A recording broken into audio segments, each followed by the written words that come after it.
Hey everyone, so I have like 1 hour, and I know I talk a lot, but I'm gonna go ahead and kind of just have a little quick snack. And so just bear with me while I start. So I hope you guys are doing good. Kind of slowly opening up here in California, and we're slowly gonna get my way back into work. But I'll get into my confessional in like 2 seconds. Let me get some food in my stomach. So hang on.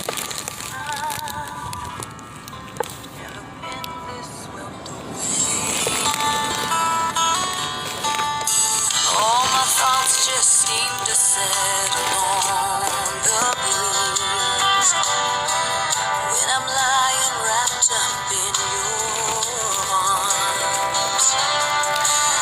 The whole world just fades away. The only thing I hear is the beating of your heart.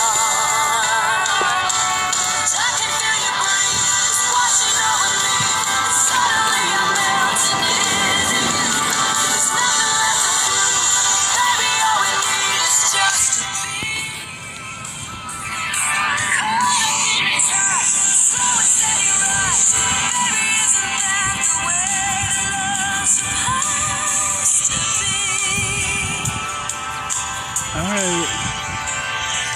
Good. I can feel you breathe. Hi. Good afternoon. So I'm going to do a confessional. I just got a haircut. And I wanted to touch base on what I was going to be doing as I'm going to be looking for work. But really what I'm intending on doing is just talking about my work experience throughout my life. And no, not being LGBTQ really didn't play a big role in working. What really played a big role in working was my father. And so growing up, the values in the 90s were different, and the men in the 90s grew up in a different generation, and so the men in the 90s values were different. So not only did our values then, when I was younger, and the values of the men then were different, and teaching the values that they wanted us to hold from then till I was young, and then holding on to those values as an adult play a big impact in my role as an adult and how I work. And so really my first job, I posted it was Circuit City. One of my neighbors, he asked me when I was like walking to a friend's house, a neighbor, and he had asked me if I wanted to hold signs. And so I was a signs twirler for Circuit City for an entire week, and I think I made about like $70-$80 for the whole weekend that I was working there, and it was the first job I had in junior high. But then my beginning of my sophomore year in high school, the second week of high school, my father passed away. So long story short, my freshman year, I did like really good in school. I was in these college prep side tutoring classes. So I'd go to school, and then I went to this thing called Upward Bound. And so that helped all these low-income families, and they had an Upward Bound South, which was like the Santa Ana area, and they had Upward Bound like the middle area, which is like Buena Park, and then they had Upward Bound North, which was like all the Long Beach kids and area. And so basically, though they were low-income communities and students who weren't able to afford college, but we were able to take college prep courses throughout high school, so that when we got to college, we didn't have to we didn't have that much work to do in college. So needless to say, they actually have like a junior high Santa Ana College. They have a junior high and high school that leads into that college. So I forget the name, but the name there, you can see it if you're at Santa Ana College. It's like a lot of the students who are really young, when you're taking classes there, they're like, oh, I went to the school that's here on campus. So California has all these different ways and like streamlining people into getting educated, and that basically my freshman year, I had In my freshman year, I had done so well in school, and that wasn't really something that I was normally known for. I was like kind of the black sheep of my family. I was like really the bad one. Everybody thought I was bad at home, and everybody thought I was bad at school. And so I never seemed to be able to fit in. And so my freshman year of high school, something in my head clicked from my experience in junior high, where I was like, I don't want to deal with this bullshit anymore that I went through in junior high. It wasn't like elementary. And so my freshman year, I was like, I'm going to change the way I go into high school. And so then my freshman year happened, and then my sophomore year happened, and my dad died on September 14th. But then the school started probably about 2 weeks prior, so he died right the first 2 weeks in school. So needless to say, I didn't have much motivation going into my sophomore and my junior and my senior year. But for some reason, something inside me, just like something inside me that told me, what happened in junior high was a bunch of bullshit. You need to step it up, was the same thing when my dad passed away. Something happened inside me that said I need to step it up. And the funny thing is, there's actually a rapper, her name is Megan Thee Stallion, and her dad died at 15. And so she found her calling as a rapper. She's actually known to be like a young prodigy, where she would write songs for DMX and all these like East Coast rappers. Cat's out of the bag. The Dirty South is writing music for the East Coast, lo and behold. I just caught that. Anyways, so I kind of had that same situation, but I'm like 10 years older than her. So when my dad passed away, I remember I was at the Walmart on McFadden and Harbor, and I was walking by this Togo's near the Verizon Wireless, and I saw a now hiring sign, and I walked in and I grabbed a piece of paper and I asked the guy, I was like, what does this mean? He was like, yeah, you can work here if you fill out an application. I was like, oh yeah, all you got to do is make sandwiches.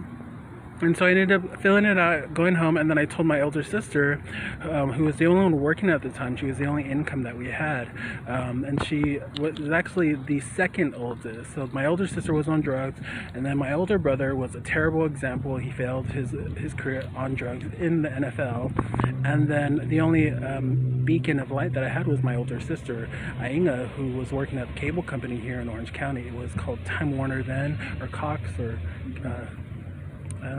Comcast cable, and then now it's called Time Warner. So it goes back and forth between their like DBA or whatever. But I remember sitting in the car, and I told her, hey, I need you to take me to Togo's. And she's like, where are you going? I was like, I have an interview. And she seemed really agitated. And I go, well, she's like, do you even know what you're doing? And so some, big sisters, they have a way of like saying things that can be kind of cruel and brutal, but life isn't that easy, especially when you're trying to do your best for the younger siblings. And so I look back at it now, and like at the moment I was like, bitch, you're mean. But then she gave me some insight, and she was like, they're gonna ask you questions on why you should work there. And so she gave me like 3 key points. She said, tell them you're a team worker, you're a team player, you're a hard worker, and you'll be on time. And so I told the guy that I was a team player, I was a hard worker, and I'd be on time. And when I still recall the memory of the guy, the manager of the Togo's restaurant, saying, I want to hire you, I'm ready to hire you, do you have your ID? And I had a bank account at that time because my parents had opened one up with Octafacute, or OCTFC, now they call it Teachers First Credit Union. And so I was like 14 and I had my own bank account, but I had no money to put it in. Only what my parents were like, you can take this amount of money out. And so, needless to say, I wasn't old enough. So I ended up having to get turned down, but for some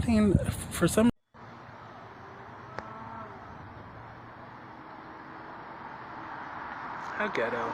Okay, so I ran out of battery memory, but I kind of knew it because I have all these movies on my phone. And so anyway, so I don't even know where it ended off. Hold on, let me check real fast. Let's see what was the last thing I said. So anyways, the man who was going to hire me didn't hire me. But what had happened is I ended up going back to school, and my dad was already gone, and I just had my mom that was at home. And so I ended up having to it's 9 minutes. So I ended up having to take the loss. Hold on, let me see.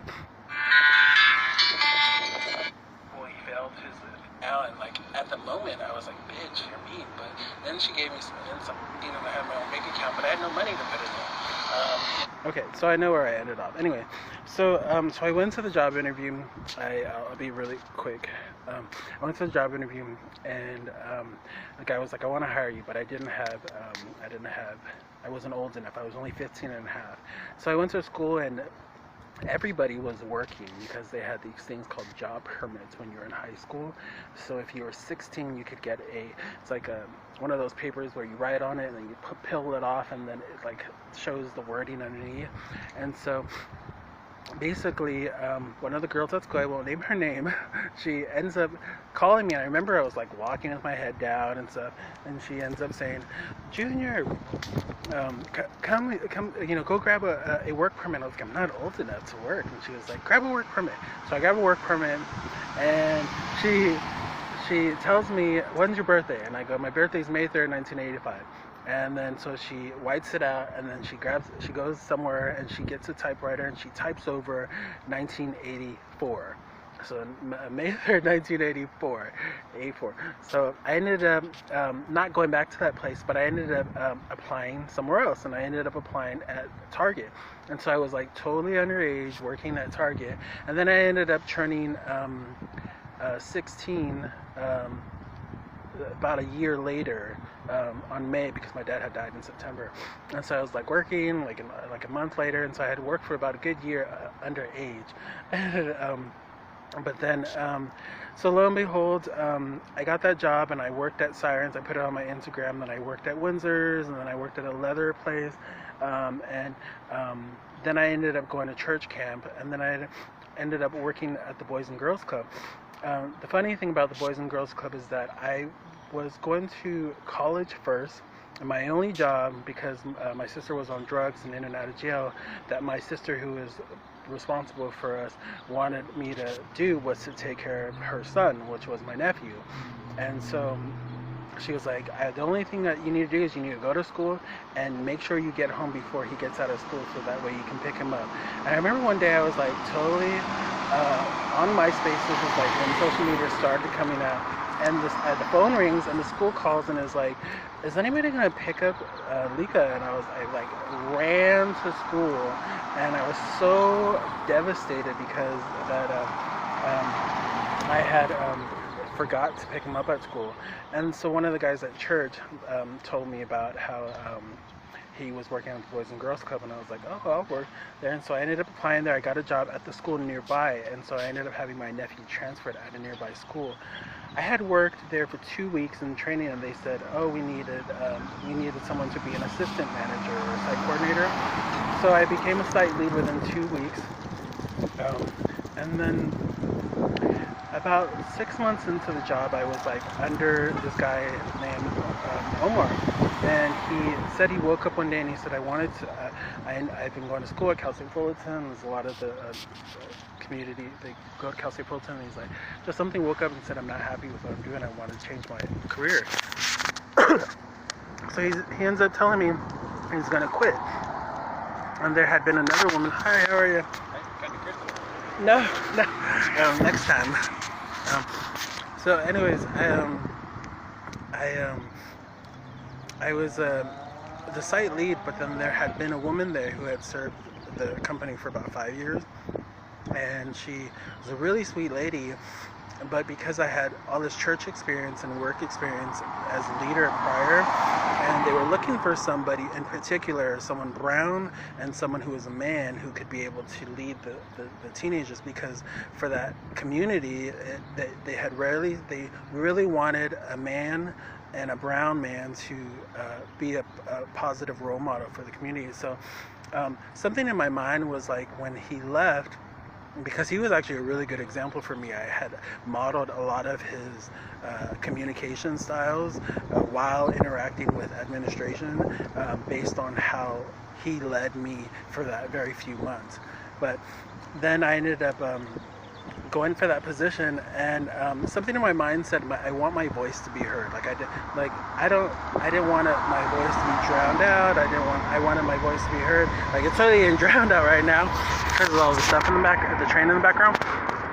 But then time goes on, and I kind of fell in love with the career. So before I even had gotten to working with that community, really my only main goal was to go to school. Well, this is like my third video because it's filling up and taking all the space. But so one of the main things that I wanted to do and kind of share is in terms of like work. There was a quote that I had heard one of our trainers say that if you love what you do, you'll never work a day in your life. And as you get older, you kind of have to just do what you got to do to like get by and stuff. And whether it's like cleaning or taking on a trade or running a business or becoming like a teacher or owning a being a waiter at a restaurant and etc. blah blah blah. You still got to do what you got to do. But one of the things that I was really fortunate, especially not having kids or even having any like supportive family members in my life, that I wanted to make sure that the steps that I moved forward, they weren't based on, as they never were, they weren't based on what other people wanted from me. They were based on what I believed in myself. So if it was at the beginning from with my dad wanting to, where am I going to get money from? He totally died and left us here all by myself. And then, when I got older, I was like, I kind of want to be able to like have an input on this, what we do here. Like I like what we do in terms of work. And then, I want to be able to say something, and then being able to like respect my own privacy and space and be able to do what I want to do. And so that's one of the things that I have really been proud about, is that I've been offered jobs that were on the side through nepotism, knowing somebody in the business because of a family friend or someone who had connections somewhere who could get us get me in a foot in the door, and I would say no because one, I didn't believe in myself then, and then two, it wasn't something that in my heart that I wanted to do. And it was something in my heart then, but at the time it wasn't something that was healthy for me in my belief. And so now that I'm older, I look back and it's not like something that I'm trying to say this is like how to be successful, but it's more so just like a frame of reference on how the person that's in this camera. And so for me, God, it hurts to hold this phone. For me, I think one of the main things that has made me very, has made me a threat in anything that I have stepped into when I walk into the room, or when I'm in a group interview, or when I'm in when I'm going to apply for a job, is that I was motivated by my heart, and my heart wasn't to take anybody out. It was because something inside me said I want to do something. And so there's always something on the outside, there's always somebody else, and at a very young age I knew and learned that I wasn't always the best, especially being in my family. It's like, come on, like I can't play football and I can't have children physically, but I can cook up a storm, and I can decorate, and I can love and encourage and serve and do all these kind of blah blah blah blah blah. But I know that those are things that within myself that brings that peace of mind, and that it allows me to know that I have something to contribute, and something that is worth working towards and building upon. And so a lot of times in our world, we are looking for someone else outside of us to give us that great thing. And I learned that after I had gotten fired from the Boys and Girls Club, is that once my world tumbled down and everything was lost and gone, what defined me almost could have broke me, but it didn't. And so, because I'm still here. And so what other people say, that's all in their own little troubled minds and their own traumatic past that they have been haven't dealt with in their own selves, because they don't know God the way I know God. So the beautiful thing is that when you get to know God, you invite him into your heart and you know who he is, and you let him come and live inside your heart. He tells you, this is what I want for you to do. And so something inside you tells you, that right there, this is what I want you to do. And so I've got to post 3 of these videos on 3 different phones, but in whatever you do, I hope the scripture says, the Lord work with all your heart. And so I hope you guys are having a great day, and I will keep in touch with you and tell you how things are going job searching. So I love you. I'll talk to you soon. Bye.